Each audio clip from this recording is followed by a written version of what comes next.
New to casinos and not sure what to play? Well, try blackjack first. It has a lower house advantage compared to other table games, making it especially player-friendly. Now, go get lucky. See you in Las Vegas. Let's get lucky. Two guys that can do it all. Too much electricity this morning. This is a good time. We're having a lot of fun. I had to do a triple take. Ka-ching! Why? Because of parity. I didn't mean to offend. Yeah, it's not going to happen. Load management is a dirty word. Let him rip. You know what? Circumstances provide the results. What? How do you do this once? Oh, Donnie, you got such a good show there. A network that is booming. The Early Line, only on SportsGrid.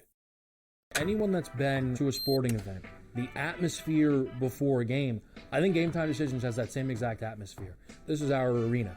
This is what we do. There is going to be an energy to Game Time Decisions that you will feel night in and night out. The excitement you get when you lock your bets in, when you're figuring out what you want to do, we can zone in on the biggest games each night. I want this to be the place that people come to before the games start so they feel as ready as possible to lock in their cards. We are going to hit every single one of those markets that you need to know about. We're going to go through every single thing, and I've got a great team behind me that's going to help me get the job done. There is not going to be a better place, I promise you, than Game Time Decisions to get that new information, react to it, and be able to then bet accordingly. We will have everything at our disposal, and we will use that to our advantage.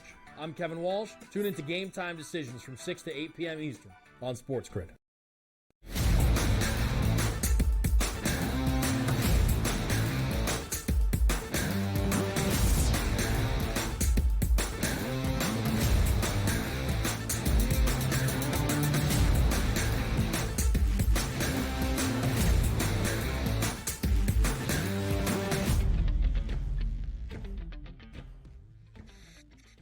It's time to rise and grind with us on the Early Line right here on the SportsGrid Network, Sirius XM Channel 159. Over the next 3 hours, we got you covered on all the hottest topics across the sports landscape, which we're 1 day away from the start of the Sweet 16, which leads us into the Elite Eight. We are also 1 day away from the Major League Baseball season getting underway with a plethora of afternoon action. I'm Donnie Rightside. He's Mark Zinno. And as we said, we got 3 hours to get the people prepped and ready for what they need to know tonight, tomorrow, and the rest of this week. Mark, how are we feeling today?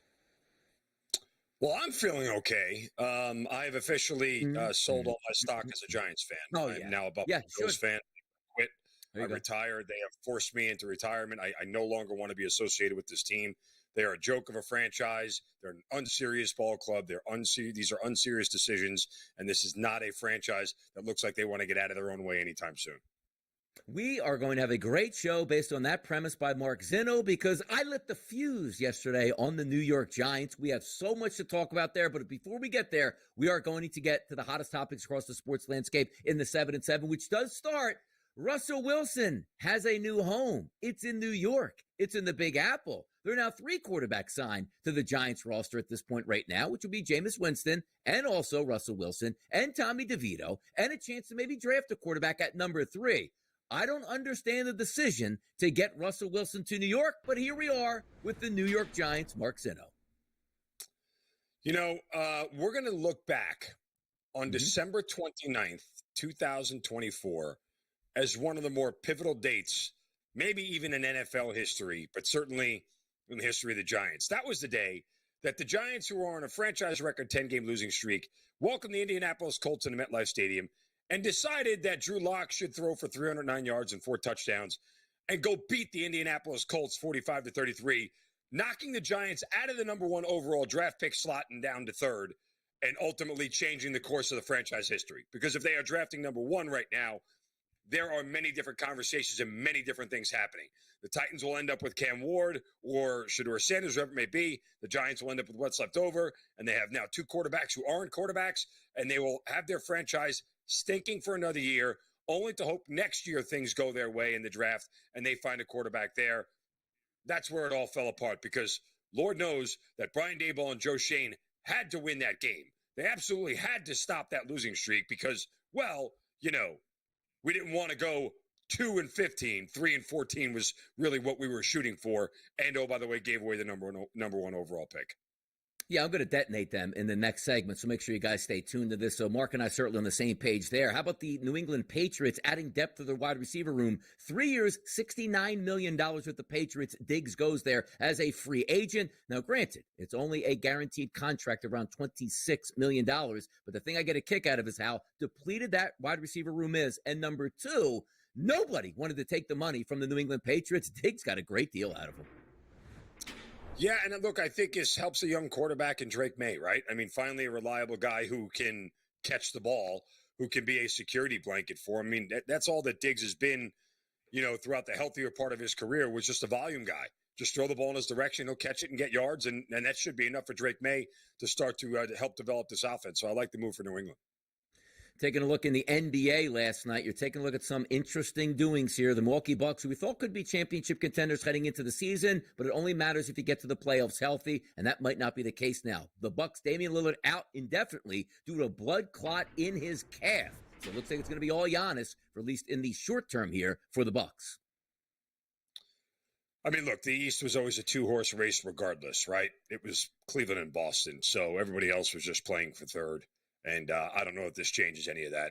Milwaukee, with the pedigree of being a champion in the past, might have put a scare into some people. Giannis clearly could put a scare into some people. But overall, you look at the entire East, I don't think anybody posed a threat to Boston or Cleveland. No, and we'll see how this goes or what the medications will be, because I don't think there's any long-term effects here for Lillard. Hopefully it's shorter term than longer term, and he can get back for the playoffs. We'll see what happens. But the Bucks also play in Denver tonight. Obviously, Damian Lillard won't be a part of that game. The question is, will Nikola Jokic be on the other side? If we keep it in the NBA last night, happy homecoming to Jimmy Butler, who goes back to South Beach and should say, this is victorious. You should help me out here. Put me up on the video board, and then I'll play a great game. We played 29 minutes. He scored 11 points. He was a minus 19 yesterday in his plus-minus. No Steph. The Miami Heat blast the Golden State Warriors 112-86. Revenge is a dish best served cold and fresh and right in your face, and that's what the Miami Heat did last night. For as much as all the consternation for Jimmy Butler to get his way out of Miami, it certainly wasn't a sweet return. And while Butler has done very good in the past against his former teams, the last two go-rounds haven't gone so hot.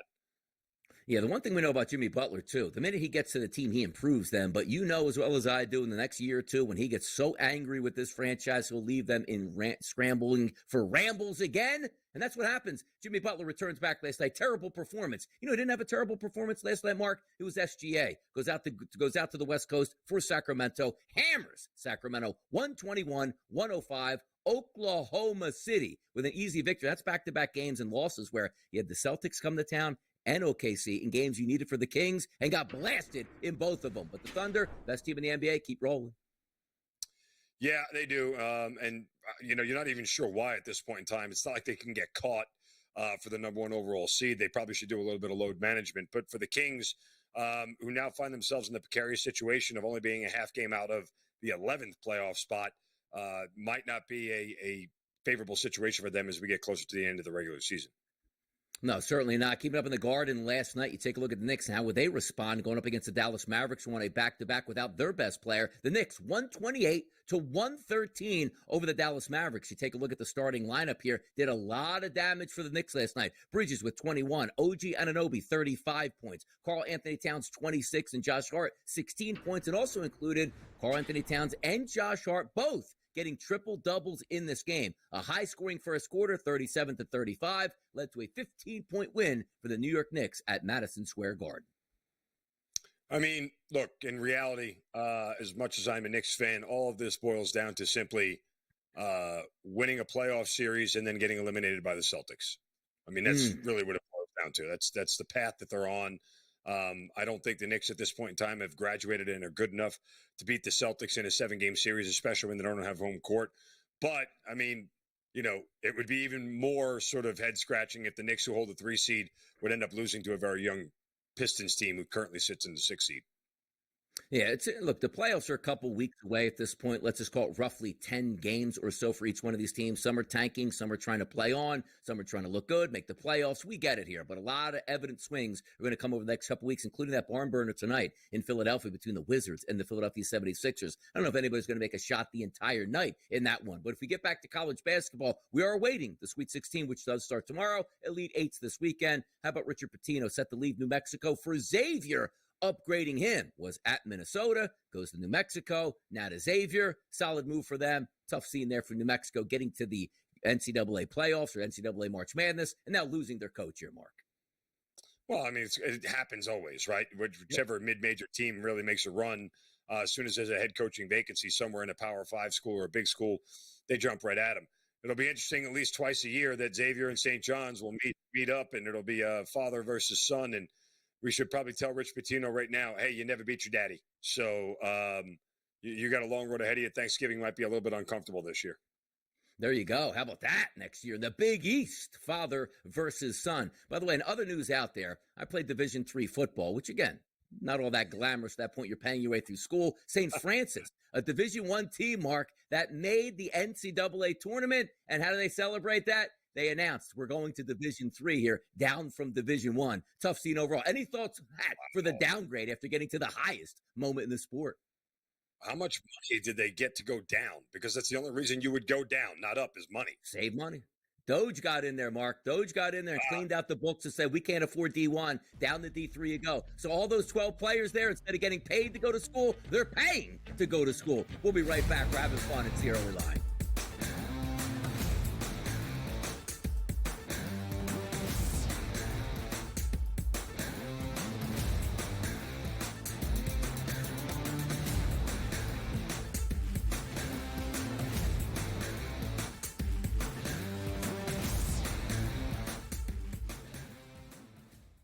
That magical time of the year when everyone suddenly becomes a basketball expert. Highlight watching, mascot picking, bracket stressing. Sound familiar? Skip the guesswork with Bracket Central. Real expert picks, trusted analysis, and zero stress. Because choosing teams by mascot cuteness isn't exactly a winning strategy. Only on SportsGrid.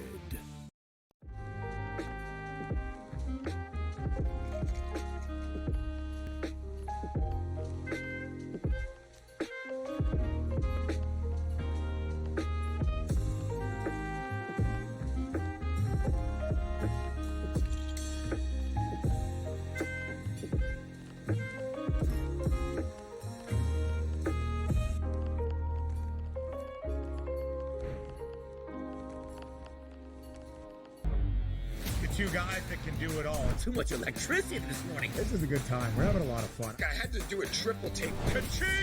Why? Because of parity. I didn't mean to offend. Yeah, it's not going to happen. Code management is a dirty word. Let him rip. You know what? Circumstances provide the results. What? How do you do this one? Oh, Donnie, you got such a good show there. A network that is booming. The Early Line, only on SportsGrid. It's made every match so much more enjoyable to watch because you don't get the stinkers, right? Right. It goes back to these guys being smart. They figured out that if I've got the hammer in my back pocket and I don't relinquish it, we can just play them straight up and win. They figured that out. So it's like, all right, now credit to the people at TGL. Like, no, we need to fix this because the hammer can change the match. And since we fixed it, you're not out of it. The Smiley Show, only on SportsGrid.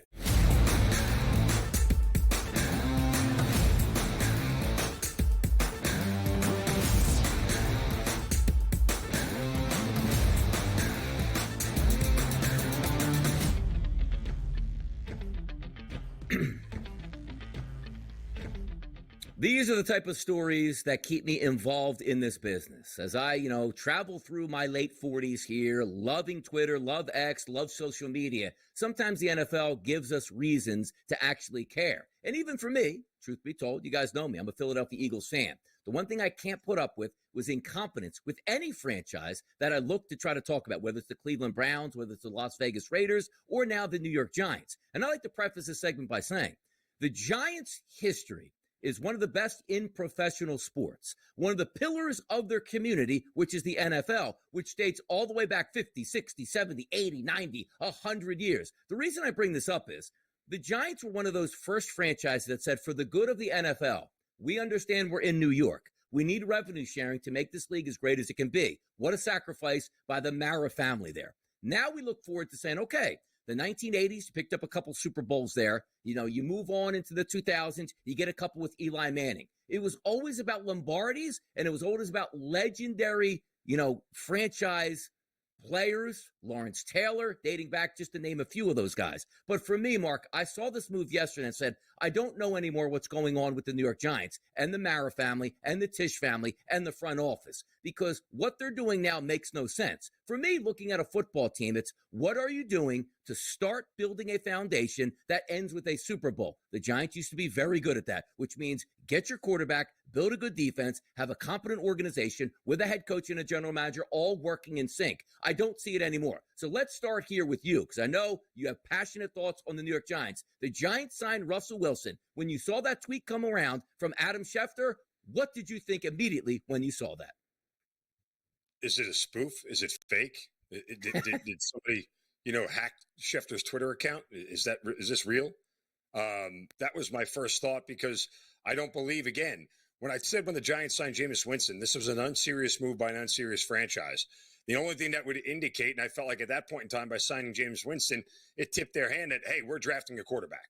Because the only reason to draft Jameis, who is not a starter in this league, is that you were going to play a rookie when drafting him with the third overall pick and let him develop, and Jameis is there as a safety net. Then you sign Russell Wilson, who at this point probably is not a starter in this league. Now what are you going to do? You have 3/4 of one quarterback. A half a backup and a half a backup equals like 3/4 of one quarterback. So I don't know that this team is serious about winning this year. And if you wanted to tank, fine.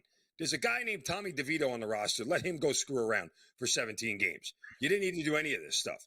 Like, I don't get what the direction is or what the overall goal here is. You're not serious about winning with Jameis Winston and Russell Wilson as your quarterbacks. And if you wanted to sit there and let a rookie quarterback sit for an entire year, which is also a bad idea because, either he can play or he can't. We figured that out at this point in time. Why do you sign 2 other quarterbacks to draft another one? So this has been very haphazard. It's been very sloppy. It doesn't show intent. It doesn't show direction. This is a franchise now that officially can't get out of their own way. They've strayed away from their identity because their identity has never been flashy quarterback play. It's been defense and running the football. No disrespect to Eli Manning, but Eli Manning was never flashy. He was very, very good. Borderline Hall of Famer, in my opinion, but he's never been flashy. Phil Simms was never flashy. These were guys who were good quarterbacks who did a good job of taking care of the football and never really put their teams in bad positions. What are we doing here? What are we doing? We don't have a running game. We have nobody on defense. They haven't drafted a good linebacker since Carl Banks. I don't know what this organization does anymore that leads you to believe that they are a team that is serious about winning and winning now.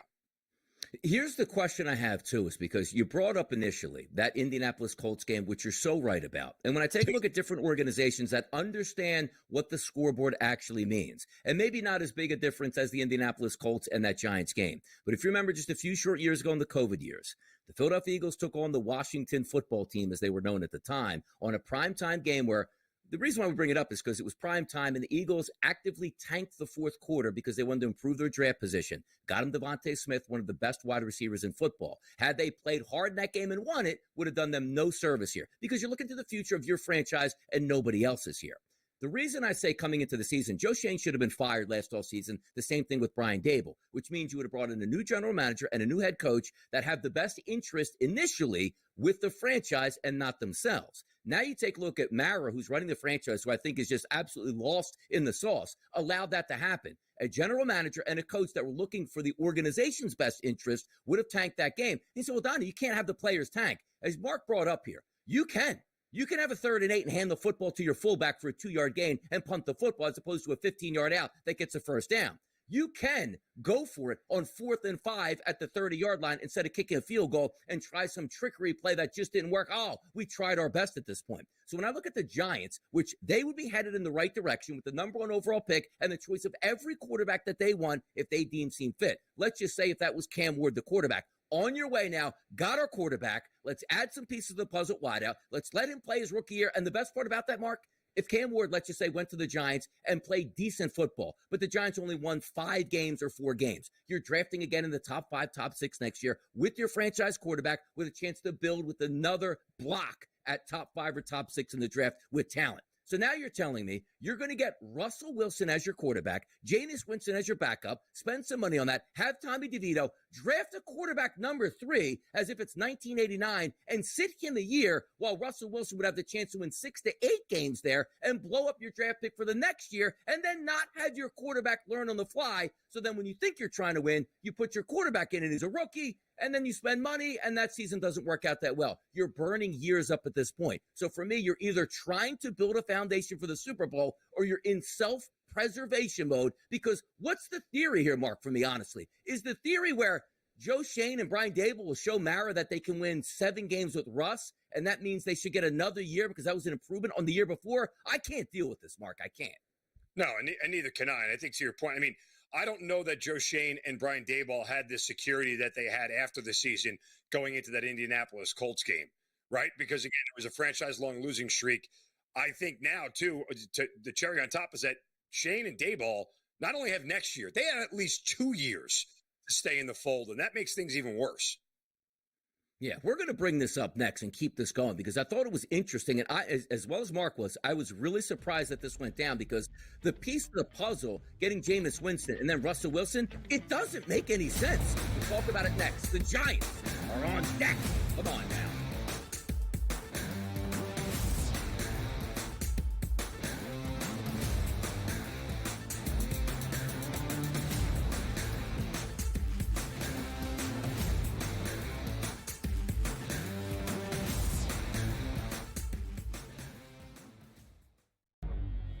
Two guys that can do it all. Too much electricity this morning. This is a good time. We're having a lot of fun. I had to do a triple take. Ka-ching! Why? Because of parity. I didn't mean to offend. Yeah, it's not going to happen. Load management is a dirty word. Let him rip. You know what? Circumstances provide the results. What? How do you do this once? Oh, Donnie, you got such a good show there. A network that is booming. The Early Line, only on SportsGrid. They are a street ball team. They remind me of an N1 team, right? Yeah. They are street ball fast, park fast, playing in the hood. They are no joke, McNeese. Yeah. They can beat anybody. They won 27 games as well for a reason. It's a bracket. You trust the team to make a run. Feels good until it doesn't. And that's didn't feel good for all that long. Kansas. Only on SportsGrid. That magical time of the year when everyone suddenly becomes a basketball expert. Highlight watching, mascot picking, bracket stressing. Sound familiar? Skip the guesswork with Bracket Central. Real expert picks, trusted analysis, and zero stress. Because choosing teams by mascot cuteness isn't exactly a winning strategy. Only on SportsGrid. The game is on. The stakes are high. But the action isn't just on the field. He's rearranging that ring. Get it inside! SportsGrid's in-game live. Your ultimate second screen experience. 15.5 points live line. Every prop, every play, every day. Anything can happen. It's complete chaos. It's smarter to be on SportsGrid.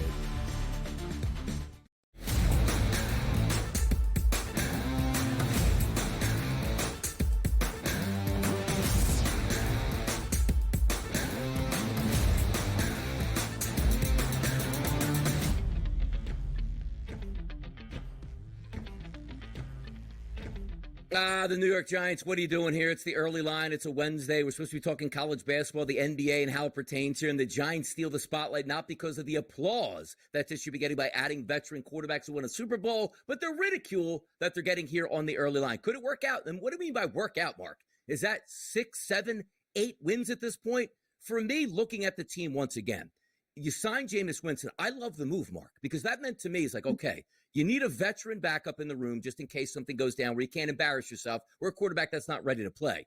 Remove Tommy DeVito from the instance here, which means Jameis Winston's probably not going to equate to a lot more wins for your Giants team if he's playing, which I thought was, you know what?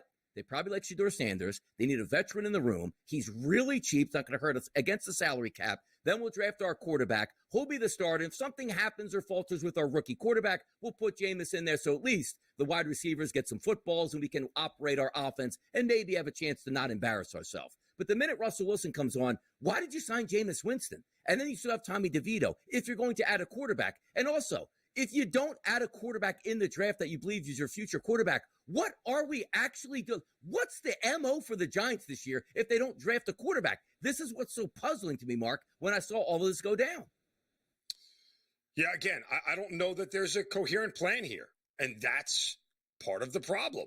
Like, I don't get a good sense that this organization knows exactly what direction they want to go in, who they want to be, how they want to construct their roster. And let me throw one more little nugget at you here, Donnie, because this is something else you have to think about. You know, for a rookie last year, Malik Neighbors had one hell of a year. For a rookie, Malik Neighbors had one hell of a year with really bad quarterback play. But he also was not shy about calling out the organization for things that he didn't like. And all of a sudden now, this is what you are handing your previous number one pick, the 6th overall pick from a year ago, who's already seemed a little bit unhappy with the way this franchise handles things, who comes from a college program where they didn't do a lot of losing, and he's doing a lot of losing now. Convince him to re-sign here and stay another 4 or 5 years after the fact.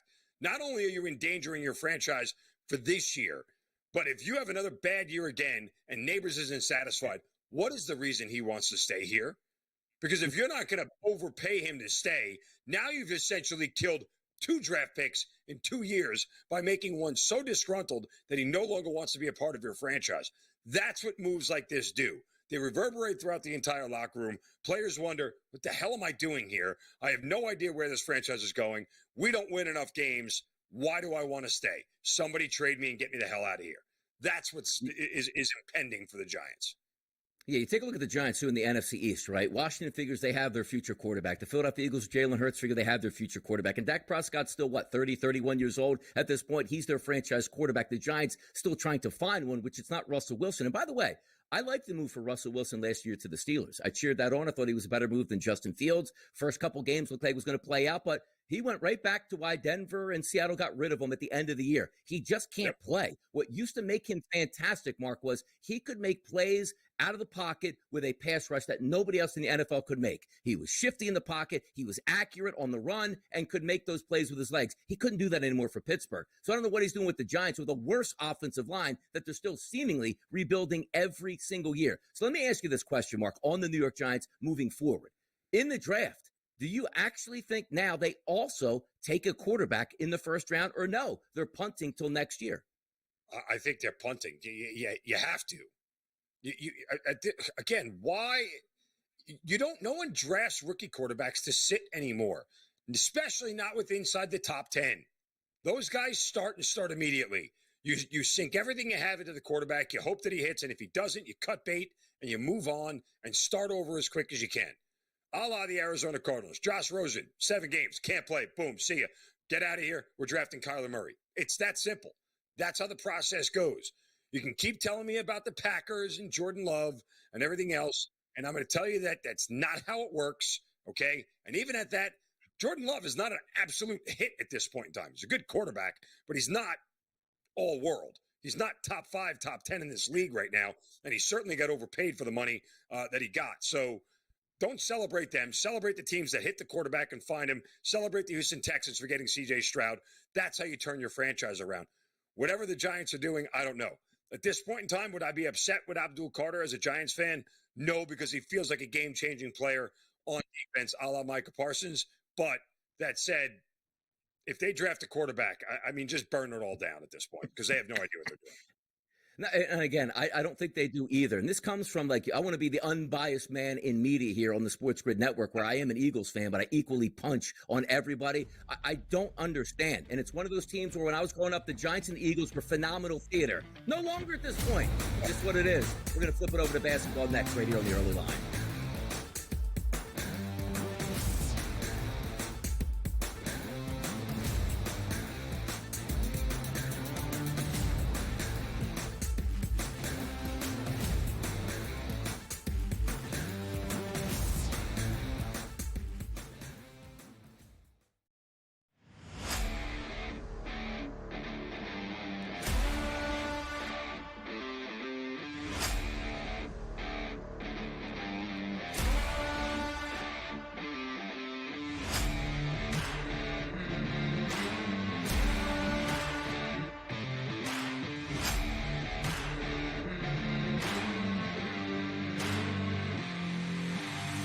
It's smarter to be on SportsGrid.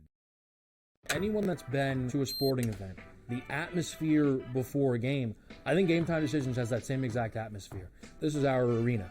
This is what we do. There is going to be an energy to Game Time Decisions that you will feel night in and night out. The excitement you get when you lock your bets in, when you're figuring out what you want to do, we can zone in on the biggest games each night. I want this to be the place that people come to before the games start so they feel as ready as possible to lock in their cards. We are going to hit every single one of those markets that you need to know about. We're going to go through every single thing, and I've got a great team behind me that's going to help me get the job done. There is not going to be a better place, I promise you, than Game Time Decisions to get that new information, react to it, and be able to then bet accordingly. We will have everything at our disposal, and we will use that to our advantage. I'm Kevin Walsh. Tune into Game Time Decisions from 6 to 8 p.m. Eastern on SportsGrid.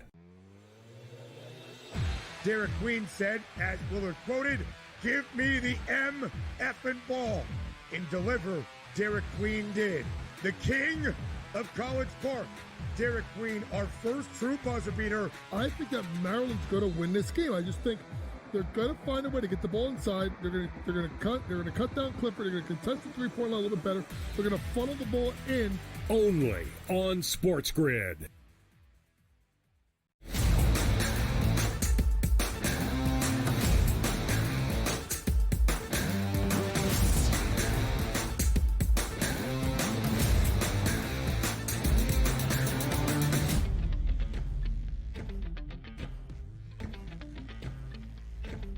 Once a famous song out there that played like this, "Return to Sender." That's what we got last night. The Golden State Warriors going to the Miami Heat in South Beach for the return of Jimmy Butler. And he thought he was going to be the king in his previous castle and play well. Didn't necessarily work out that way. Steph Curry doesn't show up for this one. Lets Jimmy Butler take the spotlight. He finishes as a -19 plus-minus, 5 of 12 from the field, 0 for 2 from three-point range, 11 total points, as we said, and a -19 also. Not the best look here for a team that was playing really good basketball. The Miami Heat, quite frankly, struggling as of late. The Heat, 112, the Warriors, 86. That tells the tale of the story right now. I mean, you usually want to go home and be like, I showed you. I don't want to be here. This franchise is struggling. It's not my fault. That's not a good look for Jimmy. Yeah, again, I don't know if it was not a good look for Jimmy. I mean, you know, he went to a better version of the Warriors than what they put on the floor last night, right? Obviously, yeah. So, but Jimmy is there for the postseason for the Warriors. It doesn't matter. Like, none of this matters at all at this point in time, right? You get Jimmy for playoff Jimmy, and everything else is sort of is what it is. So is it surprising that, you know, Golden State laid an egg last night? No. Is it surprising, I guess, that they only scored 91 points? Like, that was bad. That didn't go over well. But nonetheless, like I said, Jimmy Butler's there to help the Warriors make a deep playoff run, not beat his old team. Yeah, and you take a look at some of the numbers from last night, because yesterday we were previewing the game saying, hey, look at Jimmy Butler's statistics, figuring he'd be amped up a bit for that game. I guess he was maybe a little bit too amped up. You look at him last night, 11 points, 6 rebounds, 2 assists, and 5 of 12 from the floor. And for a while, it looked like he was out there just running around and doing cardio. Now, the one thing that you do know is Jimmy Butler is a pretty vocal guy. And after the game, had a couple questions to answer as we take a look at this video now. Jimmy, I'm sure there were a lot of mixed emotions tonight, but what did it mean to you to see that tribute video and to see the fans cheering for you, at least to start the game? Yeah, like I always say, I got a lot of love for the city, from the fan base here. Video was nice. I won't say that there's a lot of emotions, though. I think I went into this thing level-headed. We wanted to win the game. It didn't go the way we planned, but we'll be all right. Love is an emotion here, Mark Zeno. So he said he didn't have a lot. He said he had a lot of love, but not a lot of emotion. Sort of contradicted himself at that point. It must be nice, though, as a player, going back to a previous city and getting the montage on the board. Now, I didn't watch the game live. Did you watch it all, Mark? Did he get cheers when the video was up? Did they show it on the highlights? I'm not even so sure. No, I mean, Jimmy is a pretty emotionless guy on the court, right? Like, he's always been very stone-faced and very businesslike when it comes to handling things on the court. So I was actually kind of surprised to hear him say that it was nice in post-game interviews and things of that nature, but he quickly pivoted to say, hey, we wanted to win and we didn't win. So, yeah, I as much as Jimmy will sit there and be smart and say the obligatory thing of, hey, I really appreciate the fans here, even though the ending of their relationship in Miami was not anything but acrimonious. So he did the right thing openly by saying, hey, I love the fans here, but I don't think Jimmy's upset that he left Miami, nor is he upset that the fans may or may not love him. No, he's out of town. He's already moved on. He's looking at maybe a championship run, if you will, for the Golden State Warriors. So getting back there, getting that out of the way, it was probably one of those games where you had circled. It's like, I just can't wait for this game to actually take place and get it over with so I can move on with my basketball career now for the Warriors. And we'll think that's going to happen in the near future. I'll tell you what happened in the near future, which was last night. 60 wins here for the Oklahoma City Thunder. 121-105 over the Sacramento Kings. Starting lineup, SGA looked no further. 33 minutes, 10 of 23 from the floor. Always finds himself in the low 30s on every game. Chet Holmgren chipped in with 18 points. The Kings on a back-to-back last night, down double digits and over 20 points at the break, but charged in the third quarter to get it within 6 points, Mark, but just fell apart in the fourth quarter as the legs probably gave out on that back-to-back. The Thunder, the first 60-win team in the NBA, with a nice victory over the Kings last night. Yeah, and I guess the question is now for them, I mean, how long do they keep going here? They've got 10 games left. I don't think they'll push that hard to get to 70, but you're talking about, when it's all said and done, possibly one of the, from a record standpoint, 10 best records in NBA history if they continue on the pace that they do. You know, and you look down the stretch at the schedule that they have here, DRS, it's not too daunting, to say the least. I mean, you know, they do have some games against some teams that are vying for playoff spots, 2 against the Lakers that they got to deal with. Still Memphis and Indiana, but, you know, Chicago, New Orleans, Utah, there's probably 4 or 5 wins there easily. Yeah, we take a look at OKC, too, because, again, expectations are they're a very good team. But now in that driver's seat, Mark, to be the number 1 overall seed in the NBA throughout the playoffs into the finals at this point now, it looks like Cleveland sort of leveled off a little bit. They'll probably still be the number 1 seed overall in the Eastern Conference. But how are we building towards the playoffs? Has anything changed for you? Like, you look at the record there, 60-12, you know, to win the West now, a -150 price, and the title at a +175. Are we believing that finally, in the public and the bettors, that OKC is the best team in the NBA?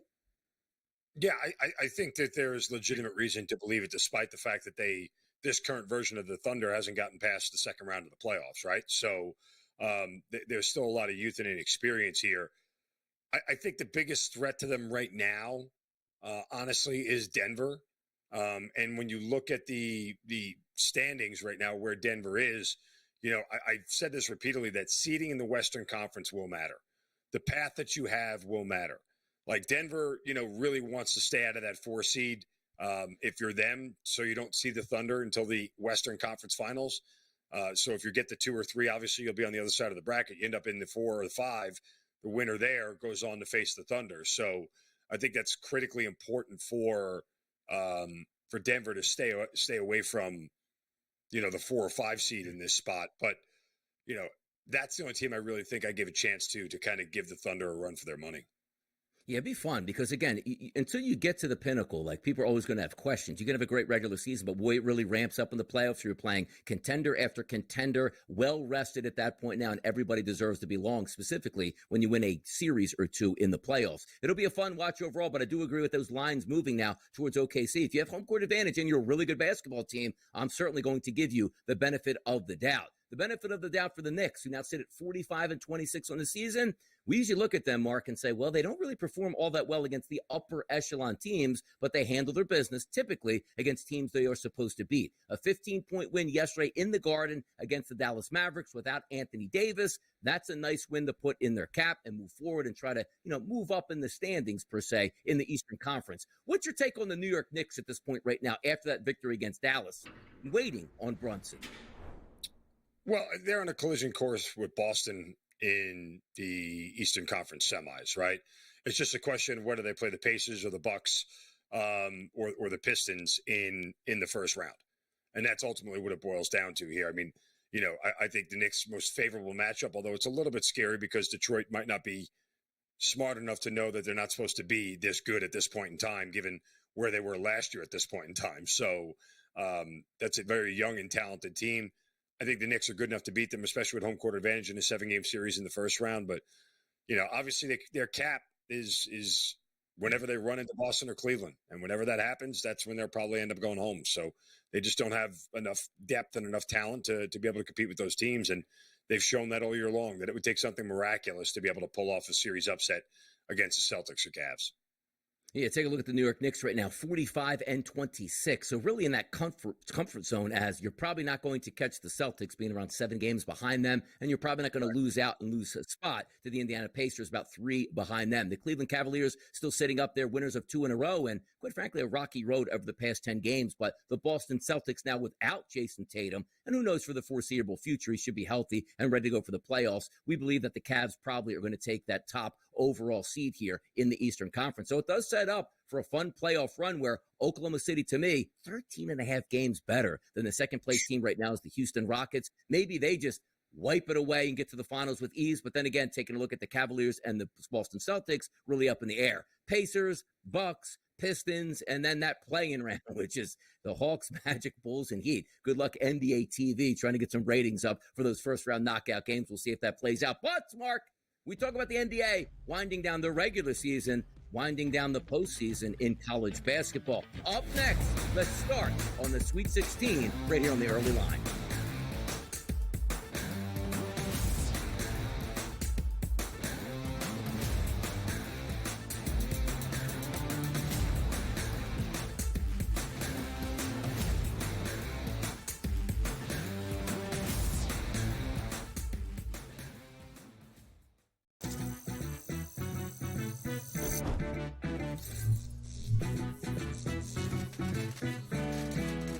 New to casinos and not sure what to play? Well, try blackjack first. It has a lower house advantage compared to other table games, making it especially player-friendly. Now, go get lucky. See you in Las Vegas. Let's get lucky.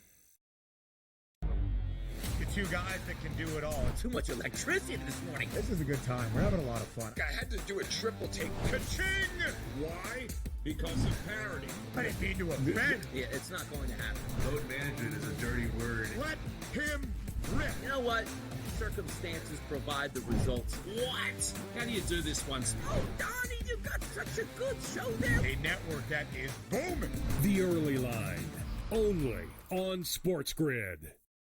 Anyone that's been to a sporting event, the atmosphere before a game, I think Game Time Decisions has that same exact atmosphere. This is our arena. This is what we do. There is going to be an energy to Game Time Decisions that you will feel night in and night out. The excitement you get when you lock your bets in, when you're figuring out what you want to do, we can zone in on the biggest games each night. I want this to be the place that people come to before the games start so they feel as ready as possible to lock in their cards. We are going to hit every single one of those markets that you need to know about. We're going to go through every single thing, and I've got a great team behind me that's going to help me get the job done. There is not going to be a better place, I promise you, than Game Time Decisions to get that new information, react to it, and be able to then bet accordingly. We will have everything at our disposal, and we will use that to our advantage. I'm Kevin Walsh. Tune into Game Time Decisions from 6 to 8 p.m. Eastern on SportsGrid.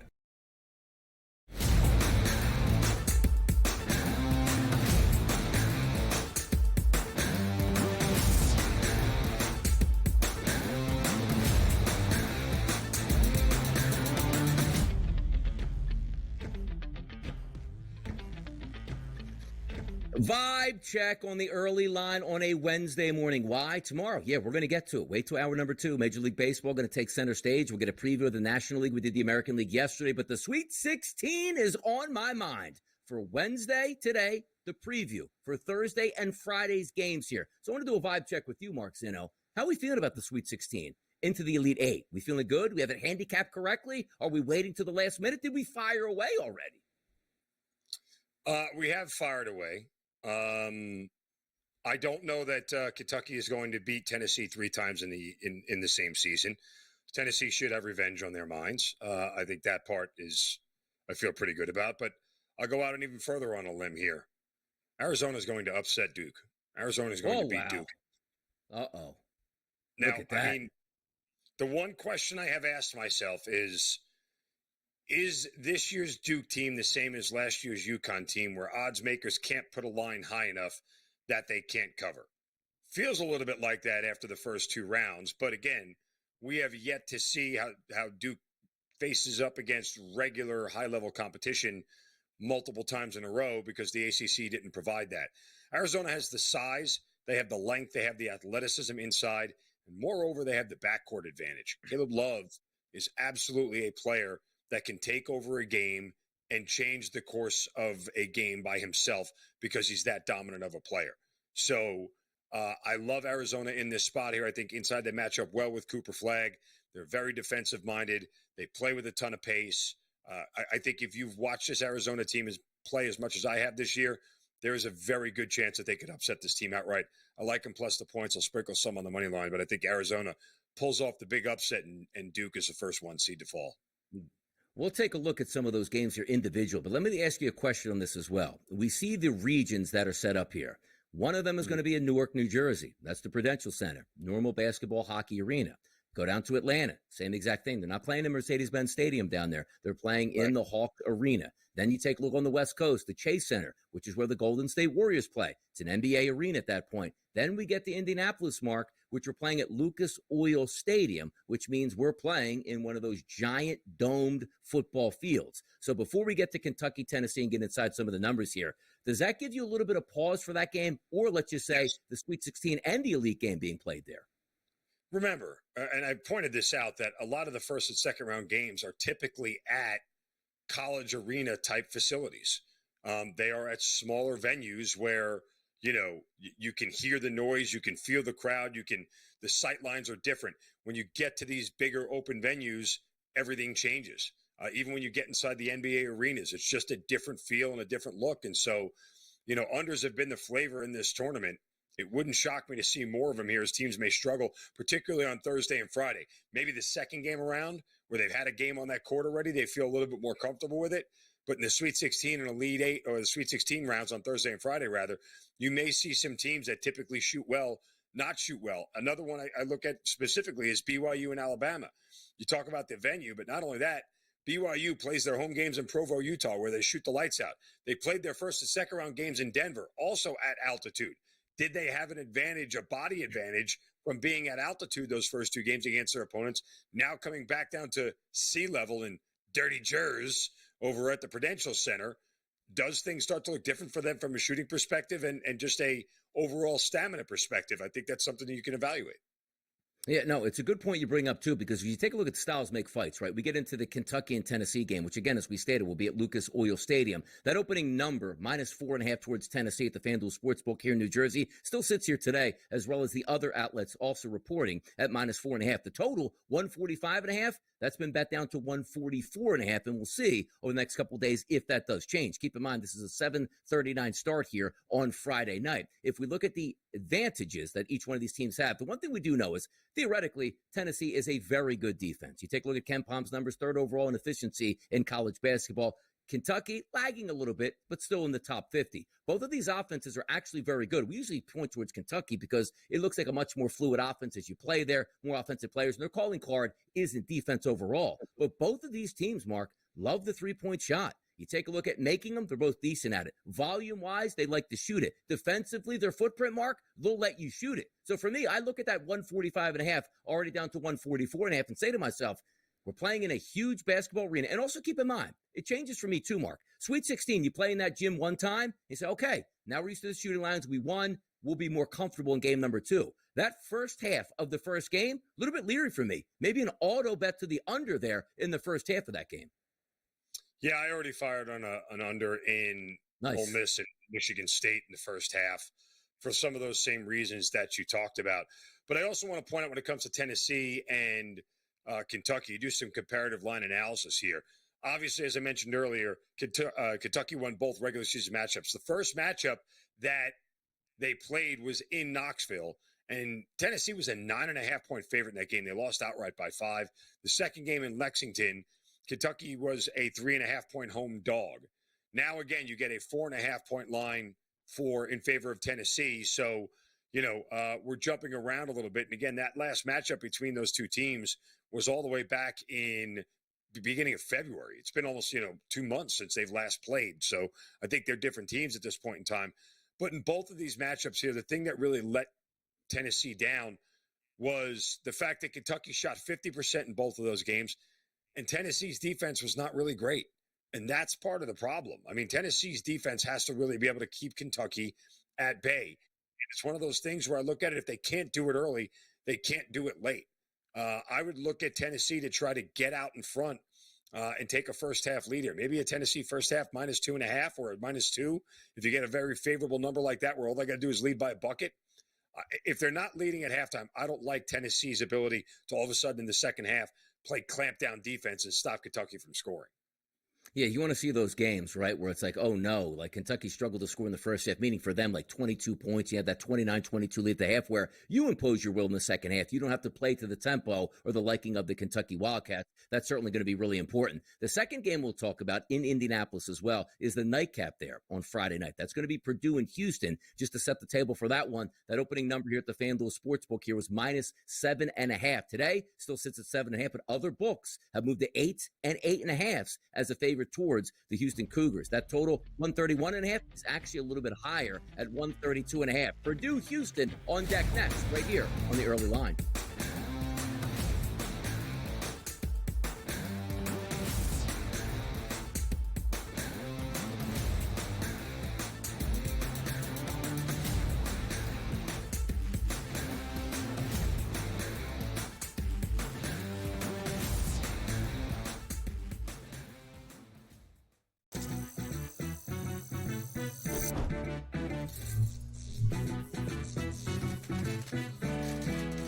New to casinos and not sure what to play? Well, try blackjack first. It has a lower house advantage compared to other table games, making it especially player-friendly. Now, go get lucky. See you in Las Vegas. Let's get lucky. The two guys that can do it all. Too much electricity this morning. This is a good time. We're having a lot of fun. I had to do a triple take. Ka-ching! Why? Because of parity. I didn't mean to offend. Yeah, it's not going to happen. Load management is a dirty word. Let him rip. You know what? Circumstances provide the results. What? How do you do this once? Oh, Donnie, you got such a good show there. A network that is booming. The Early Line, only on SportsGrid. Anyone that's been to a sporting event, the atmosphere before a game, I think Game Time Decisions has that same exact atmosphere. This is our arena. This is what we do. There is going to be an energy to Game Time Decisions that you will feel night in and night out. The excitement you get when you lock your bets in, when you're figuring out what you want to do, we can zone in on the biggest games each night. I want this to be the place that people come to before the games start so they feel as ready as possible to lock in their cards. We are going to hit every single one of those markets that you need to know about. We're going to go through every single thing, and I've got a great team behind me that's going to help me get the job done. There is not going to be a better place, I promise you, than Game Time Decisions to get that new information, react to it, and be able to then bet accordingly. We will have everything at our disposal, and we will use that to our advantage. I'm Kevin Walsh. Tune into Game Time Decisions from 6 to 8 p.m. Eastern on SportsGrid.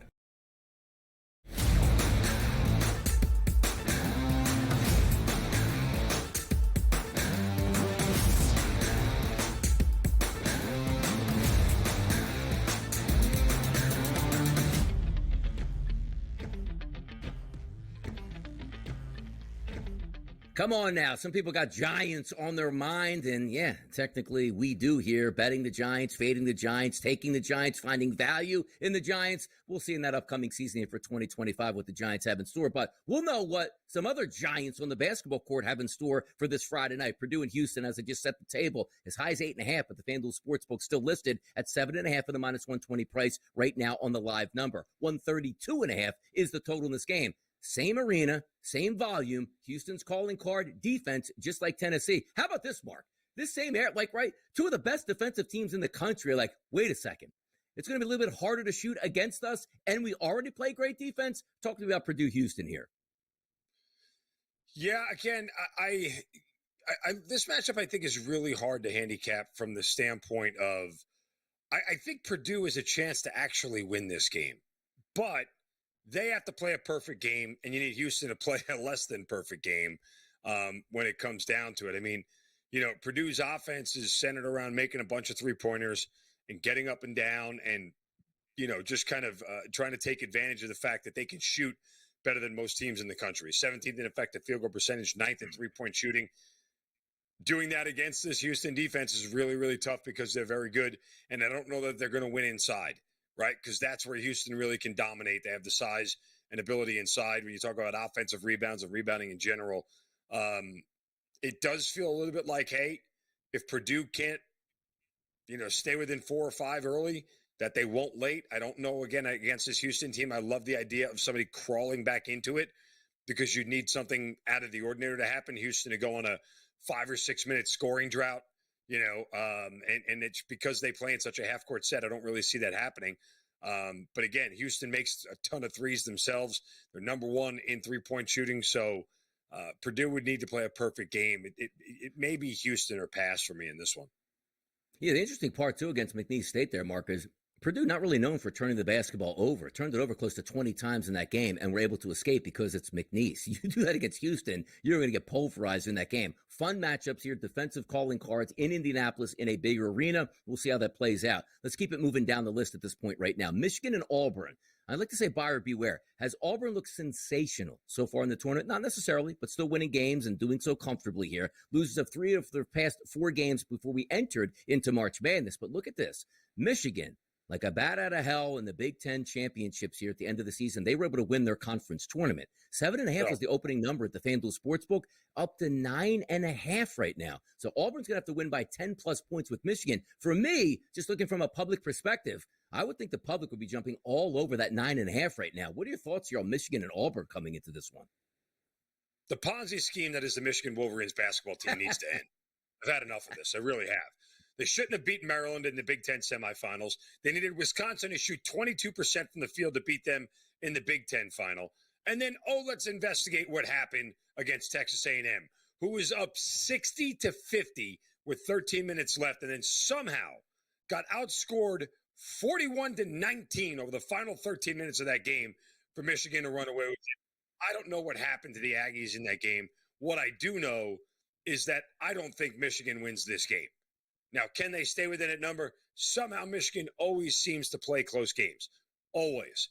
And I have decried that I will bet against Michigan every game until they get eliminated because I don't believe in this team at all. The number of close games that they've won this year has been sickening and nauseating. I think they set the record for most Big Ten wins by a single possession this year with 9. I don't know how they keep doing it, but somehow they keep doing it. Laying 8 seems like a lot. But would it shock you if Auburn ran them out of the gym? No. On the other side of it, would it shock me if Michigan somehow made this a one-possession game? It's all I've watched them do all year long, so why not? Yep, getting a handle on those two type of teams will be tough. And the one thing we do like is there's a lot of really good basketball teams still left to play. And quickly here, we'll get to Mississippi and Michigan State, which is funny to me because Mississippi was already left for dead coming out of the SEC. It goes, they got to play Carolina, hottest team in the history of the planet, even though Carolina didn't even win their last, game per se against the Duke Blue Devils. They win that, and here they find themselves as a dog to Michigan State. Any quick thoughts on Ole Miss, Michigan State? I mean, Ole Miss has been really impressive, but these two teams really, it's their defenses that have stood out. You look at Ole Miss's defense that held North Carolina a very good offense at 26 points in the first half, and they did the same thing, did 29 points to an Iowa State team. Like, we keep talking about their offense and how much they've scored. However, again, they've done that against subpar defensive efforts here. But I think they're going to run into a bit of a buzzsaw. I like the under here between Ole Miss and Michigan State. We're covering it all here on the early line on a Wednesday. It's Mark and Donnie getting through it. Major League Baseball starts tomorrow. We'll kickstart it in hour number 2. Coming up next.